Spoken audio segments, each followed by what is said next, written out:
Perkenalkan, nama saya Preti Budiman dengan NIM 220711010401. Di sini saya akan membuat tugas video dari mata kuliah Hukum Acara dan Praktik Peradilan Mahkamah Konstitusi. Di sini saya akan menjelaskan materi tentang hukum acara Mahkamah Konstitusi. Yang pertama itu pengertian hukum acara Mahkamah Konstitusi. Hukum acara Mahkamah Konstitusi adalah seperangkat aturan yang mengatur tata cara beracara di Mahkamah Konstitusi dalam menjalankan kewenangan sebagaimana diatur dalam Undang-Undang Dasar 1945. Aturan ini meliputi prosedur, pengajuan permohonan, pemeriksaan persidangan, pembuktian, hingga pengucapan putusan.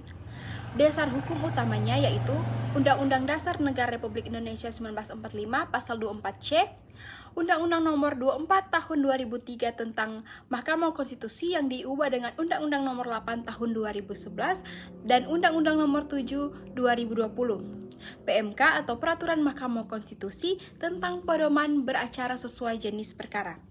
Yang kedua, kewenangan Mahkamah Konstitusi.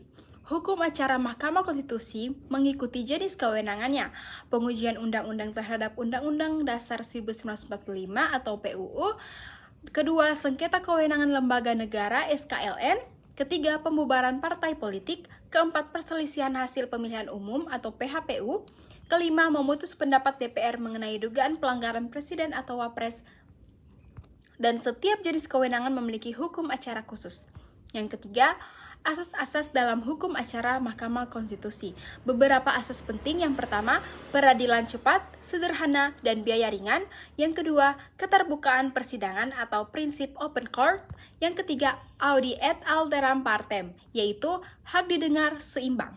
Yang keempat, aktifnya hakim dalam pemeriksaan. 5. Independensi hakim dan imparsialitas. Yang keenam, putusan bersifat final dan mengikat. Yang keempat, para pihak dalam perkara Mahkamah Konstitusi tergantung jenis perkara pihak yang dapat mengajukan permohonan antara lain. Yang pertama itu perorangan warga negara Indonesia, yang kedua badan hukum publik atau privat, yang ketiga lembaga negara, yang keempat partai politik peserta pemilu, yang kelima pemerintah khusus pembubaran parpol, yang keenam DPR khusus impeachment. Dan setiap pemohon harus memenuhi syarat legal standing atau kedudukan hukum. Yang kelima, syarat-syarat pengajuan permohonan. Syarat formal yaitu identitas pemohon, objek pemohon, atau undang-undang, kewenangan, hasil pemilu, dan sebagainya. Yang ketiga, batas waktu pengajuan yaitu khusus PHPU sangat ketat. Yang keempat, tanda tangan pemohon atau kuasa. Syarat material, dalil konstitusional atau posita, permintaan pemohon atau petitum.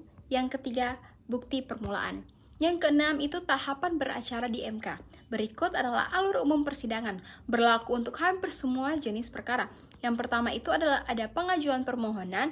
Nah, permohonan ini diajukan secara tertulis kepada Paniteraan Mahkamah Konstitusi yang berisi itu identitas pemohon, kedudukan hukum pemohon, posita atau argumentasi pelanggaran Undang-Undang Dasar, petitum, permohonan kepada MK, dan juga daftar bukti.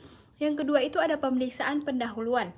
Nah, di tahap ini hakim memeriksa kelengkapan permohonan, kedudukan hukum, hal-hal awal lain yang bersifat administratif. Hakim dapat pemohon memperbaiki permohonannya dalam waktu tertentu. Ketiga, pemeriksaan persidangan. Tahapan inti ini adalah pembacaan permohonan, jawaban pihak termohon jika ada. Ketiga, keterangan pihak terkait. Keempat, keterangan ahli dan keterangan saksi. Kelima, pengajuan bukti tambahan. Keenam, pemeriksaan dokumen dan keterangan tambahan. Yang keempat itu ada rapat permusyawaratan hakim atau RPH. Tahap tertutup di mana hakim membahas fakta dan bukti, merumuskan pertimbangan hukum, memutuskan hasil akhir. Yang kelima, pengucapan putusan.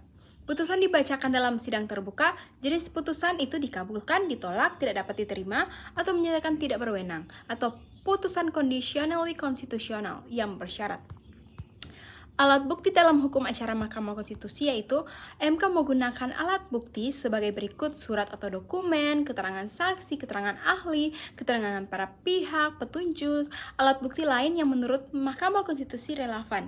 Kasus PUU lebih banyak pada bukti normatif, sedangkan PHPU lebih banyak pada bukti kuantitatif yaitu C1, DAA1, DAA2 atau rekapitulasi dan sebagainya. Sekian penjelasan itu dari saya, sekiranya dapat bermanfaat. Terima kasih, bye-bye.